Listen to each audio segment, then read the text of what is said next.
dalagang walang kasing ganda, amoy rosas ang alimok. Anong saklap na mapiit sa kulungang malupit? Ito ay silid ng kalungkutan, tila kailan lamang nang kasama ko si ama.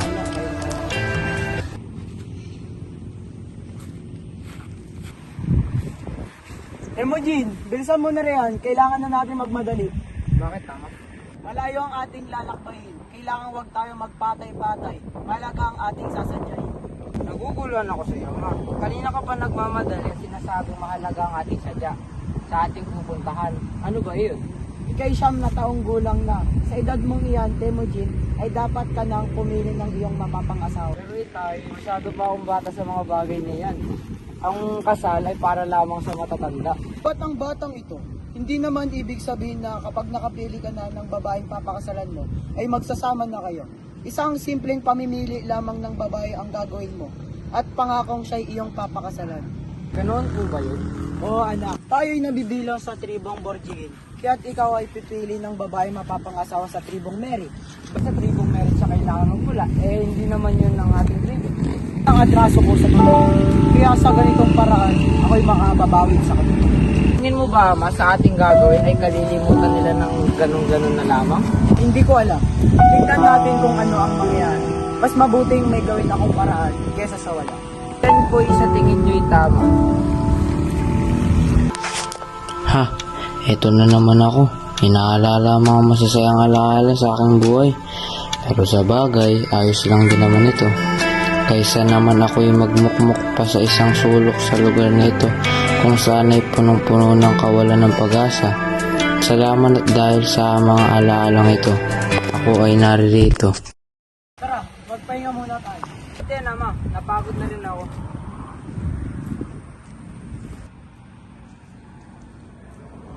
Tay, gagalugarin ko lang ang paligid.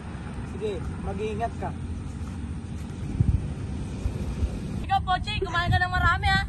Para marami kayong labas na gatas. Kakain mo na ako dun. Pagod na ako eh. Ito, Pochi, ito muna yung kakainin mo ha. Oh, kain ka marami.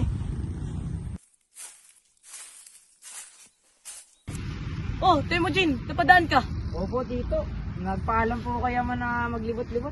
Ah, ganun ba? Kamusta naman na kayo ng iyong ama? Nga po, hindi nga po kami nagkaroon ng kasunduan eh. Ano ba yun? Po kasi ni ama na may pangasawaan na ako. Masyado pa po akong bata para doon. Tama naman ang iyong ama. Dahil may na lang ang panahon para maghanap pa ng iyong mapapangasawa. Lalo na yung ama mo, may atraso pa sa ibang tribo. Naku, magkapatid talaga kayo ni ama. Hoy!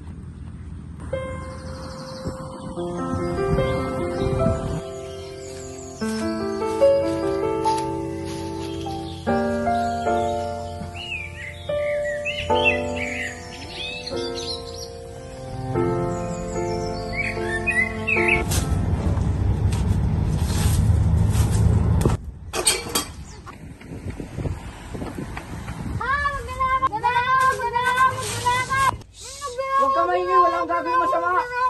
Tatanggalin ko ang pag-akit ng bibig mo. Basta't magpapangako ka na hindi ka mag-iingay. Magtiwala ka sa akin, hindi ako masama. Bakit kita paniniwalaan? Eh di naman kita kilala. Kahit di mo ako kilala, kaya kong patunayan sa'yo na hindi ako masama. At paano mo mapatunayan yung sinasabi mo? Sige nga, Basta ba hindi mo ko pagtatawanan sa sasabihin ko ng patunay? tingnan natin. Anong iningiti-ngiti mo riyan? Sabi mo wag akong tatawa, ikaw naman pala yung tumatawa. Yes, so ang baka na ba? Kanina pa ang bagal mo. Ay, siyempre ko babae mo papangasawaan. Ha? Sira ulo ka ba? Niloko mo ba ako? Bata-bata pa natin eh. Seryoso ako. Ano, payag ka ba? Ganun-ganun na naman ba yun? Kung mahirap akong paniwala, kaya anong ipaliwanag ko sa iyo? Kasama ko si Kay. Kami papunta sa tribo ng mga men. Itong tribo ng mga aking papangasawa. Ikaw ang ibig ko. Ikaw ang pinipili ko. Bakit ako ang pinili mo? Anong meron sa akin? Hindi alam. Ang tanging alam ko lamang, ito ang ibinigay ng pagkakataon sa akin. Ikaw ang aking nakita. Kaya naman, pagbigyan mo na ako. Hindi naman ibig sabihin na pumayag ka, pakakasal na tayo. Malaman ko ano ang dapat mo sa pero sige na nga. Salamat sa iyo. Ako'y labis mong pinaligaya. Kaya asahan mo, hindi ka magsisisi sa desisyon mo. Paano Na ngayon. Tuloy pa rin ang buhay natin. Parating ang panahon na tayo mamumuhay sa isang budi. Makatuwang na araw gawin natin ang ating mabuting anak. Pero matagal pa yun. Babaliwan kita pagkatapos ng 5 taon. Halika, punta natin si ama.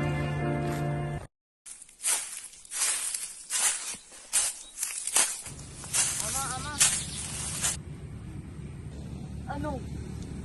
Ano siya? Bakit? Ama, itong napili ko pong babae, si Borte. Magandang hapon po. Kamusta po kayo? Pero, paumanhin sa pagdidesisyon ng di nyo nagpapaalam sa inyo. Pero buong loob ko itong ginawa. Sana'y maintindihan nyo. Ganang desidido ka na. Sino ba naman ako para hindi sumang-ayon sa iyong kagustuhan? Ang buhay mo naman ang nakataya rito. Okay ba sa iyo? Opo. Kung gayon, halina kayong dalawa at kakausapin natin ang mga magulang mo, Borte.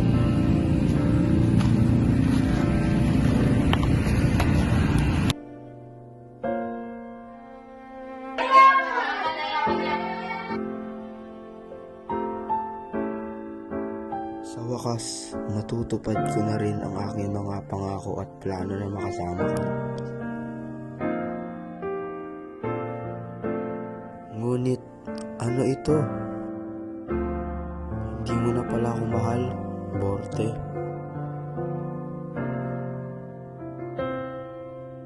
Kaya sandali lang. Sige, sige. Saan ka ba pupunta? Oo, halina lang. Tapos punta ka na dito. Oo, nangako ko sa inyo, ah. Mayroon pa parang may kasama kami ba? Maraming salamat sa kaibigan ko. Patawarin mo sana ako sa kulungan dahil ayaw na ayaw na ba tayo Ayos mo ang Borte. Ang mahalaga, magkasama tayo muli. Kahit magaling yung magula sa'yo, mahal na mahal din.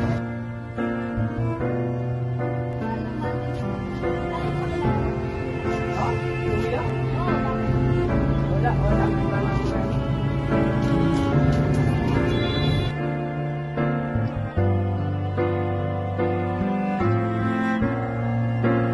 Akala nila kina Jean at Porte na simpleng pag-ibig lang ang nagbalik sa kanila. Pero laking gulat nila nang malaman nilang ang dalawang tribong dating magkaaway ay lihim palang nagplano ng pagkakasundo dahil sa pag-ibig nila.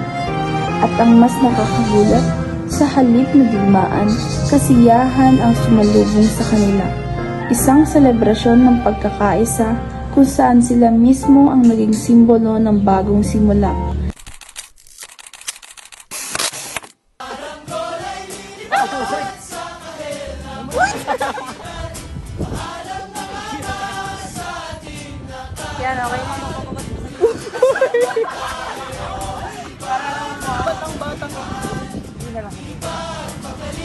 Ito, Pochi. Ito mo na yung kakainin mo, Marami.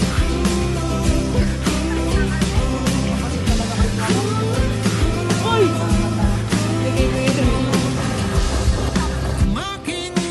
Sorry, camera. Itong mahabang biyahe sa kadayuhan ng ating paglalakbay.